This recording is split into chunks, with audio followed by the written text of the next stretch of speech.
For people that haven't bought into the mid-cycle refresh consoles, the arrival of the Xbox One X at the same $499 price point that the original Xbox One launched at 4 years ago makes the PS4 Pro more than a little redundant.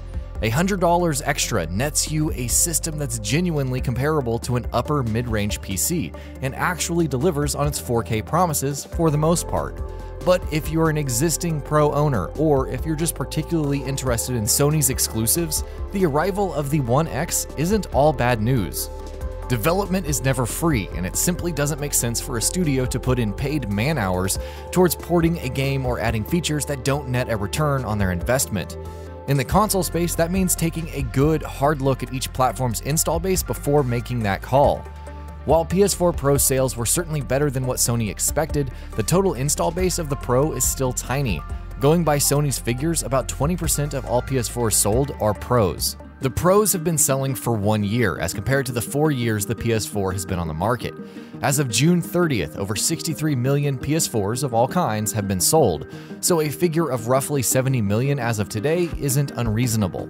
Divide that by 4 for average year-on-year sales, and then take out 20% of that, and here's what you'll get: an install base of roughly 3.5 million PS4 Pros, and that's on the optimistic side of things. So what does that mean? There are roughly 20 PS4s out there for every PS4 Pro. If Xbox One sales are in the picture as well, approximately 30 million Xbox Ones have been sold till date. What this means is that the PS4 Pro has a market share of roughly 3%. It makes absolutely no financial sense for developers to spend time on features that will only benefit 3% of the market. That's a cold, hard truth, and it's the reason for the sorry state of 4K on the PS4 Pro. The numbers just don't add up. As of last month, there are roughly 250 titles on the PlayStation, multi-platforms, and exclusives that officially support the Pro. That's out of a library of roughly 1,700 titles. Of course, things look a little better if you take just the AAA games into consideration, but even then, PS4 Pro patches feel more like grudging concessions than anything else. In many cases, support amounts to little more than an obligatory hike to 1440p or an implementation of checkerboarding. If the Pro was alone in the market, it's hard to say how things would look in the years ahead as far as Pro patches are concerned, unless Sony themselves somehow subsidize the cost. But that is precisely why the Xbox One is a blessing in disguise for PS4 Pro owners. Xbox One X sales have been doing much better than expected. GameStop evidently ran out of their entire allotment of Xbox One X units in 24 hours. IHS Markit, a prominent analyst, has doubled its 2017 sales forecast for the One X. Even if the One X was to sell only as well as the PS4 Pro has done so far, that means that there could very well be 10 to 15 million 4K consoles in people's homes by the end of next year. At that point, it starts making a lot more sense for developers to allocate resources towards enhanced support for the new consoles, and this is something that both owners of Pro and the Xbox One X will benefit from.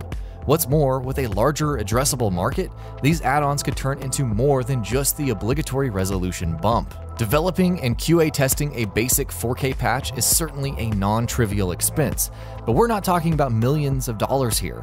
If the Xbox One X and the PS4 Pro together account for 10% of the market by next year, a fairly reasonable estimate, 4K support could quickly turn from an annoyance to something that could make sound financial sense. Mind you, when we're talking about financial sense, we don't mean it the literal way. Developers aren't allowed to charge for PS4 Pro patches. The couple thousands of dollars it'd take to implement and QA test a patch could be recouped through extra game sales to Pro owners. Consider the fact that, per Sony, close to 40% of all PS4 Pros are purchased by PS4 owners looking to upgrade. This little factoid seemingly defies common sense. PS4 owners are the demographic that stands to benefit the least from buying a Pro, considering that most PS4s aren't even connected to a 4K TV. This number's interesting from both sides. On the one hand, it tells us that PlayStation owners are committed to the idea of enhanced experiences for PS4 games, to the extent that they'd shell out for an extra console after just 4 years. And on the other hand, it tells us that more than half of all PS4 owners are new to the PS4 ecosystem, and that they'll generate game sales for every title that they purchase. Widespread support for the Pro in the Xbox One X and meaningful visual enhancements that go beyond a resolution increase would benefit both publishers/developers and console owners. You'd have a virtuous cycle where more people buy the consoles because of the widespread 4K enhancements, and where the 4K enhancements become better and more widespread because of the increase in the addressable market. Everyone wins.